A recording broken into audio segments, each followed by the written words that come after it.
Hi, ഞാൻ doctor Shimji, CMO പ്രകൃതി സൗഖ്യം കാഞ്ഞങ്ങാട്. ഇന്ന് ജോയിൻറ്റിനെ ബാധിക്കുന്ന ഒരു ഓട്ടോ ഇമ്മ്യൂൺ ഡിസോർഡറിനെ കുറിച്ചാണ് നമ്മൾ ചർച്ച ചെയ്യുന്നത്. റുമറ്റോയ്ഡ് ആർത്രൈറ്റിസ് അല്ലെങ്കിൽ ആമവാദം. എന്തൊക്കെയാണ് റുമറ്റോയ്ഡ് ആർത്രൈറ്റിസിൻ്റെ പ്രധാനപ്പെട്ട ലക്ഷണങ്ങൾ? സാധാരണഗതിയിൽ ജോയിൻറ്റിനുണ്ടാകുന്ന അതികഠിനമായ വേദന, അതുകൂടാതെ ഇത് ചെറിയ ജോയിൻറ്റിനാവാം, പലപ്പോഴൊക്കെ കാൽമുട്ടിനും ഇത് ബാധിച്ചതായി കാണുന്നുണ്ട്. ഇത് കൂടാതെ തന്നെ മോർണിംഗ് സ്റ്റിഫ്നെസ്, അതായത് രാവിലെ എഴുന്നേറ്റ് കഴിഞ്ഞാലുള്ള സന്ധികൾക്കുള്ള മടക്കാൻ പറ്റാത്ത ഒരു വേദന, ഒരു അസ്വസ്ഥത. കുറച്ച് നേരം നമ്മൾ ചില പ്രവൃത്തികളിലൊക്കെ ഏർപ്പെട്ട് കഴിഞ്ഞാൽ അത് വീണ്ടും പഴയ അവസ്ഥയിലേക്ക് മാറാം, സ്റ്റിഫ്നെസ് കുറയാം. ഈ പ്രശ്നങ്ങൾ വർദ്ധിച്ചു കഴിഞ്ഞാൽ ക്രമേണ ഇത് ഡിഫോമിറ്റിയിലേക്ക് എത്തിച്ചേരാം. പൊതുവേ റുമറ്റോയ്ഡ് ആർത്രൈറ്റിസിൽ കാണുന്ന ഒരു ഡിഫോമിറ്റിയാണ് സ്വാൻ നെക്ക് ഡിഫോമിറ്റി, അല്ലെങ്കിൽ കൈവിരലുകളൊക്കെ മടങ്ങി തിരിഞ്ഞു പോകുന്ന ഒരവസ്ഥ. ഇതൊക്കെ പൊതുവായി കണ്ടു കഴിഞ്ഞാൽ നമ്മൾ പലപ്പോഴും ബ്ലഡ് ടെസ്റ്റിങ്ങിൽ കൂടി ഇത് കൺഫേം ചെയ്യാറുണ്ട്. സാധാരണഗതിയിൽ നമ്മൾ ചെയ്യുന്ന ബ്ലഡ് ടെസ്റ്റുകൾ RA ഫാക്ടർ, CRP, ESR തുടങ്ങിയ ടെസ്റ്റുകളാണ്. പക്ഷേ ഇപ്പോൾ വളരെ അഡ്വാൻസ്ഡ് ആയിട്ട് anti-CCP എന്ന് പറയുന്ന ഒരു ടെസ്റ്റും നമ്മൾ ചെയ്യാറുണ്ട്. ചിലപ്പോഴൊക്കെ anti-CCP പോസിറ്റീവായിട്ട് വന്ന് RA ഫാക്ടർ നെഗറ്റീവായിട്ടും കാണാറുണ്ട്.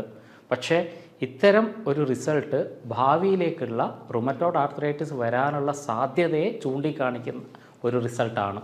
അതുകൊണ്ട് anti-CCP ഇപ്പോൾ വളരെ പ്രമുഖമായ സ്ഥാനം തന്നെയാണ് ഡയഗ്നോസിസിൽ ഉള്ളത്. നമ്മുടെ ശരീരത്തിലെ ഇമ്മ്യൂൺ സിസ്റ്റത്തിൽ വരുന്ന ഒരു മിസ്കമ്മ്യൂണിക്കേഷൻ കൊണ്ടാണ് ഇത് സംഭവിക്കുന്നത്. എന്താണ് ഇതിനുള്ള മൂലകാരണം? ഇതിൻ്റെ പേര് തന്നെ ആമവാദം എന്നാണ്. ആമ എന്ന് പറഞ്ഞാൽ ഇവിടെ ഡൈജസ്റ്റീവ് സിസ്റ്റം, ദഹനം എന്നൊക്കെയാണ് അർത്ഥം. ദഹന പ്രക്രിയയുടെ ഫലമായിട്ട് വരുന്ന ദഹന വ്യവസ്ഥയിലുണ്ടാകുന്ന ചില പ്രശ്നങ്ങളുടെ അനന്തരഫലമായിട്ടാണ് റുമറ്റോയ്ഡ് ആർത്രൈറ്റിസ് ഉണ്ടാകുന്നത്. കുറച്ചുകൂടി സയൻറ്റിഫിക്കായി പറയുകയാണെങ്കിൽ ഇത് ലീക്കി ഗട്ടിൻ്റെ ഭാഗമായിട്ടാണ് വരുന്നത്. ലീക്കി ഗട്ടിലുണ്ടാകുന്ന ലീക്ക്, ആ ലീക്ക് ബ്ലഡിലേക്ക് പോവുകയും ആ ടോക്സിൻസ് രക്തം വഴി സന്ധികളിൽ പോയി അടിയുകയും ചെയ്യുന്നു. അങ്ങനെ ഉണ്ടാകുന്ന സന്ധികളിലുണ്ടാകുന്ന പ്രശ്നത്തെ, ആ ടോക്സിനെ, ആ വിഷത്തെ പുറന്തള്ളാൻ വേണ്ടി ശരീരം നടത്തുന്ന ആക്രമണമാണ് പൊതുവെ റുമറ്റോയ്ഡ് ആർത്രൈറ്റിസിലേക്ക് നയിക്കുന്നത്. ഗട്ടിൽ വരുന്ന പ്രശ്നങ്ങളാണ് റുമറ്റോയ്ഡ് ആർത്രൈറ്റിസിൻ്റെ ട്രിഗറിങ് ആവുന്നത് എന്ന് നമ്മൾ കണ്ടു. അതുകൊണ്ടാണ് പലപ്പോഴും ബ്രിഞ്ചോൾ പോലെയുള്ള അല്ലെങ്കിൽ പൊട്ടറ്റോ പോലെയുള്ള സാധനങ്ങൾ കഴിച്ചു കഴിഞ്ഞാൽ പെട്ടെന്ന് തന്നെ ഗ്യാസ് ഫോർമേഷൻ ഉണ്ടാവുകയും പിന്നീട് സന്ധിവേദന കൂടുകയും ചെയ്യുന്നത് കണ്ടിട്ടുണ്ട്. ഇതൊക്കെ ഗട്ടുമായിട്ടുള്ള ഇതിൻ്റെ റിലേഷനെ കാണിക്കുന്ന കാര്യങ്ങളാണ്. നേരത്തെ നമ്മൾ പറഞ്ഞതുപോലെ 90% നമ്മുടെ ഇമ്മ്യൂണിറ്റി ഗട്ടുമായിട്ട് റിലേറ്റഡ് ആണ്, ദഹന വ്യവസ്ഥയുമായി റിലേറ്റഡ് ആണ്. അതുകൊണ്ട് തന്നെയാണ് പലപ്പോഴും ഇമ്മ്യൂണിറ്റിയുടെ ഗേറ്റ് കീപ്പറാണ് ദഹന വ്യവസ്ഥ അല്ലെങ്കിൽ ഗട്ട് എന്ന് നമ്മൾ വിളിക്കുന്നത്. അവിടെ സംഭവിക്കുന്ന ഏത് പ്രശ്നങ്ങളും നമ്മൾ ഇമ്മ്യൂണിറ്റിയുമായി ഡയറക്റ്റ്ലി ബന്ധപ്പെടാം. മിക്കവാറും ആൾക്കാരിൽ നമ്മൾ കാണുന്നത്, ഏകദേശം 60% ആൾക്കാരിലും നമ്മൾ കാണുന്നത് റുമറ്റോയ്ഡ് ആർത്രൈറ്റിസ് വന്ന രോഗികൾക്ക് ദഹന സംബന്ധമായ പ്രശ്നങ്ങൾ ആദ്യകാലത്ത് തന്നെ ഡെവലപ്പ് ചെയ്തിട്ടുള്ളതായി കാണുന്നുണ്ട്. ഉദാഹരണത്തിന് കോൺസ്റ്റിപ്പേഷൻ, ചിലവർക്ക് IBS ഇറിറ്റബിൾ ബവൽ സിൻഡ്രോം പോലെയുള്ള പ്രശ്നങ്ങൾ, ചിലവർക്ക് പൈൽസ്, ചിലവർക്ക് ഗ്യാസ്ട്രൈറ്റിസ്, ഇങ്ങനെ പല പ്രശ്നങ്ങളും ആദ്യകാലത്ത് ഉള്ളവർക്കാണ് മഹാഭൂരിപക്ഷത്തിനും പിന്നീട് റുമറ്റോയ്ഡ് ആർത്രൈറ്റിസ് ആയിട്ടത് മാറുന്നത്. ഇതിൽ വളരെ ഇൻട്രസ്റ്റിംഗ് ആയിട്ടുള്ളൊരു സ്റ്റഡി കൂടിയുണ്ട്. ഫങ്ഷണൽ മെഡിസിനിലെ വളരെ പ്രധാനപ്പെട്ട ഒരു സ്റ്റഡിയുടെ കാര്യം പറയുന്നുണ്ട്. റുമറ്റോയ്ഡ് ആർത്രൈറ്റിസ് ഉള്ളവരുടെ മലം പരിശോധിക്കുന്ന സമയത്ത് അതിനകത്ത് ഒരു പ്രത്യേക ബാക്ടീരിയ, പി കോപ്രി എന്ന് പറയുന്ന ഒരു ബാക്ടീരിയയുടെ പ്രസൻസ് ധാരാളമായി ഉണ്ട് എന്ന് അവർ കണ്ടെത്തുകയുണ്ടായി.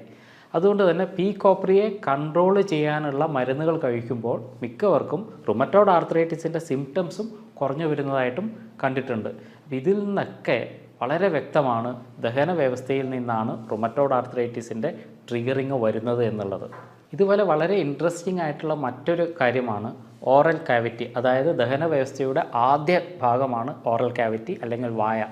വായേൻ്റെ അകത്തുള്ള ജിഞ്ചിവാലിസ് എന്ന് പറയുന്ന ബാക്ടീരിയ, ഈ ബാക്ടീരിയയുടെ പ്രസൻസും റുമറ്റോയ്ഡ് ആർത്രൈറ്റിസിന് കാരണമാകുന്നു എന്ന് പഠനങ്ങളൊക്കെ തെളിയിച്ചിട്ടുണ്ട്. അപ്പോൾ ദഹന വ്യവസ്ഥയുടെ പൊതുവായിട്ടുള്ള ആരോഗ്യമാണ് റുമറ്റോയ്ഡ് ആർത്രൈറ്റിസിനെ മറികടക്കാനുള്ള ഏറ്റവും നല്ല വഴി എന്ന് മനസ്സിലാക്കാം.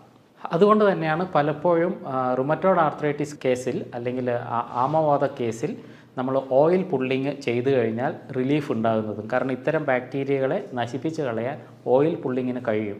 എന്താണ് ഓയിൽ പുള്ളിങ്? 1-2 ടേബിൾ സ്പൂണ് വെളിച്ചെണ്ണ വായിലേക്ക് ഒഴിച്ച് വായിൽ നന്നായിട്ട് റിൻസ് ചെയ്യുക, നന്നായിട്ട് കഴുകിക്കൊണ്ടിരിക്കുക. ഒരു 5-10 മിനിറ്റ് വരെ അത് ചെയ്തിട്ട് ആ എണ്ണ തുപ്പിക്കളയുക. ഇതാണ് ഓയിൽ പുള്ളിങ്. അതുകൊണ്ട് പല ചികിത്സയുടെ കൂടെ ഈ ഓയിൽ പുള്ളിങ് എന്നുള്ളത് വളരെ വളരെ ഇമ്പോർട്ടൻ്റ് ആയിട്ടുള്ള ഒരു റുമറ്റോയ്ഡ് ആർത്രൈറ്റിസ് മാനേജ്മെൻ്റ് ആണെന്ന് നമുക്ക് മനസ്സിലാക്കാം. റുമറ്റോയ്ഡ് ആർത്രൈറ്റിസിനെ മറികടക്കാനുള്ള 2 സിമ്പിളായിട്ടുള്ള ടെക്നിക്കുകളാണ് നമ്മൾ ഡിസ്കസ് ചെയ്യുന്നത്. അതിലൊന്ന് റിമൂവ്, 2 റിപ്പയർ. ആദ്യമായി റിമൂവ്. എന്താണ് നമ്മൾ റിമൂവ് ചെയ്യേണ്ടത്, മാറ്റേണ്ടുന്ന പ്രധാന കാര്യങ്ങളിൽ ഒന്ന് ഗ്ലൂട്ടനാണ്, മറ്റൊന്ന് വീറ്റ് പ്രോട്ടീനാണ്, വീറ്റിലടങ്ങിയിട്ടുള്ള മാംസ്യം. 3 ഡയറി പ്രോട്ടീൻസ് അല്ലെങ്കിൽ പാൽ ഉൽപ്പന്നങ്ങളിൽ അടങ്ങിയിട്ടുള്ള പ്രോട്ടീൻ നമ്മൾ മാറ്റേണ്ടതാണ്. അതേപോലെ തന്നെ നൈറ്റ് ഷെയ്ഡ് വെജിറ്റബിൾസ്, ബ്രിഞ്ചോൾ പോലെയുള്ള വഴുതന പോലെയുള്ള വെജിറ്റബിൾസ് കഴിച്ചാൽ നമുക്ക് ഈ പ്രശ്നങ്ങൾ കൂടി വരുന്നതായിട്ട് കാണാം. അങ്ങനെ ഇത്തരത്തിലുള്ള ഭക്ഷണങ്ങളെ പൂർണ്ണമായിട്ട് ഒഴിവാക്കുക. ഒരു പരിധിവരെയെങ്കിലും ഗ്രെയിൻസ് കുറക്കുന്നതും റുമറ്റോയ്ഡ് ആർത്രൈറ്റിസിൻ്റെ മാനേജ്മെൻറ്റിന് വളരെ ഇമ്പോർട്ടൻ്റ് ആയിട്ടുള്ള കാര്യമാണ്. രണ്ടാമതായിട്ട് നമ്മൾ ചെയ്യേണ്ടത് റിപ്പയറാണ്. എന്താണ് റിപ്പയർ ചെയ്യേണ്ടത്? 2 കാര്യങ്ങളാണ് നമ്മൾ റിപ്പയർ ചെയ്യേണ്ടത്. ഒന്ന് ഗട്ട്, ദഹന വ്യവസ്ഥ. രണ്ടാമത് എഫക്റ്റഡ് ആയിട്ടുള്ള ജോയിൻറ്റ്സ്. ഈ 2 കാര്യങ്ങൾ റിപ്പയർ ചെയ്യുന്നതാണ് ഏറ്റവും ഇമ്പോർട്ടൻ്റ് ആയിട്ട് ചെയ്യേണ്ടത്. അതിലൊന്ന് റിപ്പയറിങ് ഓഫ് ഗട്ട്, ദഹന വ്യവസ്ഥയെ എങ്ങനെ റിപ്പയർ ചെയ്യാം. അതിൽ ഏറ്റവും ആദ്യമായിട്ട് ചെയ്യേണ്ടത് പ്രോബയോട്ടിക്സ് തന്നെയാണ്. നല്ല ബാക്ടീരിയയെ ശരീരത്തിനകത്തേക്ക് കയറ്റി വിടുക എന്നുള്ളതാണ് ഏറ്റവും നല്ലൊരു മെത്തേഡ്. അതുകൊണ്ട് തന്നെയാണ് പലപ്പോഴും പ്രോബയോട്ടിക് സപ്ലിമെൻറ്റ്സ് കൊടുത്തു കഴിഞ്ഞാൽ റുമറ്റോയ്ഡ് ആർത്രൈറ്റിസിൽ അതിൻ്റെ ലക്ഷണത്തിൽ ഗണ്യമായ കുറവ് വരുന്നതായിട്ട് കാണാൻ വേണ്ടി പറ്റും. മറ്റൊന്ന് നമ്മുടെ ജോയിൻസിൻ്റെ റിപ്പയറാണ്. എങ്ങനെയാണ് ജോയിൻസിനെ റിപ്പയർ ചെയ്യുക? ഇതിനകത്തുള്ള ഇൻഫെക്ഷ്യസ് ആയിട്ടുള്ള മൈക്രോ ഓർഗാനിസത്തിനെ അല്ലെങ്കിൽ രോഗാണുക്കളെ പുറത്തേക്ക് കളയുക എന്നുള്ളതും വളരെ ഇമ്പോർട്ടൻ്റ് ആയിട്ടുള്ളൊരു കാര്യമാണ്. അതിനുവേണ്ടി ഏറ്റവും സാധാരണയായിട്ട് ഉപയോഗിക്കാൻ പറ്റുന്ന ഒരു ഹെർബാണ് വാദം കൊല്ലി എന്ന് പറയുന്നത്. വാദം കൊല്ലിയുടെ ഉപയോഗം റുമറ്റോയ്ഡ് ആർത്രൈറ്റിസിന് വളരെയധികം ഗുണം ചെയ്യുന്നതാണ്. രണ്ടാമതാണ് ബോസ്വീലിയ അല്ലെങ്കിൽ ഷെല്ലക്കി എന്ന് വിളിക്കുന്ന ഹെർബ്. ഈ 2 ഹെർബുകളുടെയും എഫക്റ്റീവായിട്ടുള്ള ഉപയോഗവും പറയുന്ന റുമറ്റോയ്ഡ് ആർത്രൈറ്റിസിൻ്റെ ജോയിൻറ്റിൻ്റെ റിപ്പയറിന് ഒത്തിരി സഹായിക്കുന്ന ഘടകങ്ങളാണ്. അപ്പോൾ ഗട്ടും അതേപോലെ തന്നെ ജോയിൻറ്റും റിപ്പയർ ചെയ്യാനുള്ള ഹെർബുകളുടെ എഫക്റ്റീവായിട്ടുള്ള ഉപയോഗവും നമുക്ക് റുമറ്റോയ്ഡ് ആർത്രൈറ്റിസിൽ നിന്ന് ഒരു വലിയ പരിധിവരെ സംരക്ഷണം തരുന്നതാണ്. ഇതുപോലെ തന്നെ വളരെ ഇമ്പോർട്ടൻ്റ് ആയിട്ടുള്ള മറ്റൊരു കാര്യമാണ് ജോയിൻറ്റിൻ്റെ മൊബിലൈസേഷൻ, ജോയിൻറ്റിന് കൊടുക്കുന്ന ചലനങ്ങൾ. അപ്പോൾ കൃത്യമായ രീതിയിലുള്ള വ്യായാമങ്ങൾ, പ്രത്യേകിച്ച് യോഗ പോലെയുള്ള വ്യായാമങ്ങൾ അല്ലെങ്കിൽ ലൂസനിങ് എക്സസൈസുകളൊക്കെ വളരെ നന്നായിട്ട് റുമറ്റോയ്ഡ് ആർത്രൈറ്റിസിൻ്റെ അഡ്വാൻസിനെ തടുക്കുന്നതായി കണ്ടിട്ടുണ്ട്. അല്ലെങ്കിൽ ഇത് കൂടുതൽ മോശമാകാതെ ഇരിക്കാനും അതുപോലെ മോർണിംഗ് സ്റ്റിഫ്നെസ് കുറക്കാനും സഹായിക്കുന്നതായി കണ്ടുവരുന്നുണ്ട്. അതുകൊണ്ട് കൃത്യമായ രീതിയിലുള്ള വ്യായാമങ്ങളും റുമറ്റോയ്ഡ് ആർത്രൈറ്റിസിനെ സംബന്ധിച്ചിടത്തോളം വളരെ വളരെ ഇമ്പോർട്ടൻ്റ് ആയിട്ടുള്ള ഒരു ഘടകമാണ്.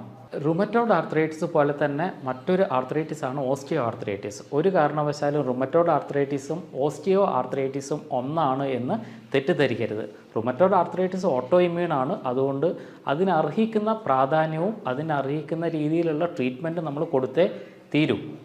അപ്പോൾ ഇൻഫ്ലമേഷൻ കുറക്കാൻ വേണ്ടി സഹായിക്കുന്ന ഡയറ്റ് പാറ്റേൺ നമുക്ക് ഏകദേശം അറിയാം. അതിൻ്റെ കൂടെ ആൻറ്റി ഇൻഫ്ലമേറ്ററി പ്രോപ്പർട്ടിയുള്ള ഒമേഗ-3യുടെ ഉപയോഗവും ഒത്തിരി ഗുണം ചെയ്യുന്നതായിട്ട് കാണാം. അപ്പോൾ ഡയറ്ററി മാനേജ്മെൻറ്റിൻ്റെ കൂടെ സപ്ലിമെൻറ്റ്സ് ലൈക്ക് ഒമേഗ-3 ഒക്കെ കൊടുക്കുന്നതും ഒരു വലിയ പരിധിവരെ റുമറ്റോയ്ഡ് ആർത്രൈറ്റിസിനെ നിയന്ത്രണ വിധേയമാക്കാൻ വേണ്ടി നമ്മളെ സഹായിക്കും. ശരിയായ രീതിയിലുള്ള ജീവിത ചിട്ടയും ഭക്ഷണ രീതിയും വ്യായാമ മുറകളും വിശ്രമവും വളരെ വളരെ ഇമ്പോർട്ടൻ്റ് ആണ് റുമറ്റോയ്ഡ് ആർത്രൈറ്റിസ് പോലെയുള്ള ഓട്ടോ ഇമ്മ്യൂൺ ഡിസീസിനെ കൺട്രോൾ ചെയ്യാൻ വേണ്ടി. ചിലപ്പോഴെങ്കിലും RA ഫാക്ടർ ചെക്ക് ചെയ്യുന്ന സമയത്ത് RA ഫാക്ടർ നെഗറ്റീവായിട്ട് കാണാറുണ്ട്. സീറൻ നെഗറ്റീവ് റുമറ്റോയ്ഡ് ആർത്രൈറ്റിസ് എന്നാണ് പൊതുവേ ഇത് അറിയപ്പെടുന്നത്. എന്തുകൊണ്ടാണ് സീറൻ നെഗറ്റീവ് റുമറ്റോയ്ഡ് ആർത്രൈറ്റിസ് വരുന്നത്? ഇതിൻ്റെ പ്രധാനപ്പെട്ട കാര്യം എല്ലാ ആർത്രൈറ്റിസും ഗട്ടിൽ നിന്നല്ല വരുന്നത്.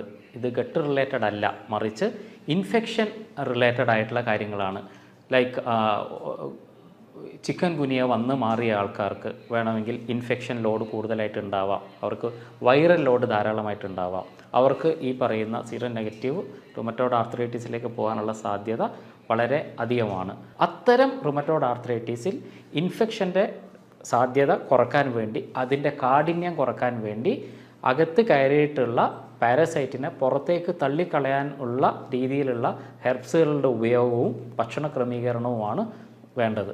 നമ്മൾ ഡിസ്കസ് ചെയ്ത പോലെ എല്ലാ റുമറ്റോയ്ഡ് ആർത്രൈറ്റിസും ഗട്ടിൽ നിന്നല്ല വരുന്നത്, ഗട്ട് റിലേറ്റഡ് അല്ല. മറിച്ച് ചില റുമറ്റോയ്ഡ് ആർത്രൈറ്റിസിൻ്റെ ഒക്കെ ട്രിയറിങ് വരുന്നത് ചില പാരസൈറ്റിൽ നിന്നോ വൈറസുകളിൽ നിന്നോ ആകാം. ഉദാഹരണത്തിന് ഡെങ്കു ഫീവർ വന്ന് മാറിയ ആൾക്കാർക്ക് ജോയിൻറ്റ് പെയിൻ വരാനുള്ള സാധ്യത കൂടുതലാണ്. അതേപോലെ തന്നെ ചിക്കൻ ഗുനിയ വന്ന് മാറിയവർക്ക് അതിൻ്റെ പാരസൈറ്റ് കൊണ്ട് ഈ പറയുന്ന ജോയിൻറ്റ് ഇൻഫ്ലമേഷൻ വരാറുണ്ട്. അപ്പം ഇത്തരത്തിൽ വരുന്ന റുമറ്റോയ്ഡ് ആർത്രൈറ്റിസിനെ ആ രീതിയിൽ, അതായത് കയറിയ മൈക്രോ ഓർഗാനിസത്തിനെ അല്ലെങ്കിൽ കീടാണുക്കളെ, രോഗാണുക്കളെ പുറത്തേക്ക് തള്ളാനുള്ള രീതിയിലുള്ള ഹെർബൽ അപ്രോച്ചും ഡയറ്ററി അപ്രോച്ചുമാണ് വേണ്ടത്. റുമറ്റോയ്ഡ് ആർത്രൈറ്റിസ് പോലെയുള്ള ഒരു ഓട്ടോ ഇമ്മ്യൂൺ ഡിസീസ് വന്നു കഴിഞ്ഞാൽ അവിടെ ശ്രദ്ധിക്കേണ്ടത്, 1, ഗട്ട് ദഹന വ്യവസ്ഥയെ നന്നാക്കാൻ വേണ്ടി ശ്രമിക്കുക. 2, ശരിയായ രീതിയിലുള്ള പ്രോപ്പറായിട്ടുള്ള ന്യൂട്രീഷൻ കൊടുക്കുക. 3, കൃത്യമായ രീതിയിലുള്ള വ്യായാമത്തിലേക്ക്, എക്സസൈസിലേക്ക് പോവുക. ഈ 3 കാര്യങ്ങൾ ചിട്ടയായി ചെയ്യുകയാണെങ്കിൽ ഒരു വലിയ പരിധിവരെ നിങ്ങൾക്ക് റുമറ്റോയ്ഡ് ആർത്രൈറ്റിസിൻ്റെ കോംപ്ലിക്കേഷൻ ഒഴിവാക്കാനും ഒരു പരിധിവരെ ഇതിനെ റിവേർട്ട് ചെയ്യാനും വേണ്ടി സാധിക്കുന്നതാണ്. മറ്റൊരു വീഡിയോയുമായി വീണ്ടും കാണാം. അതുവരെ എല്ലാവർക്കും നന്ദി.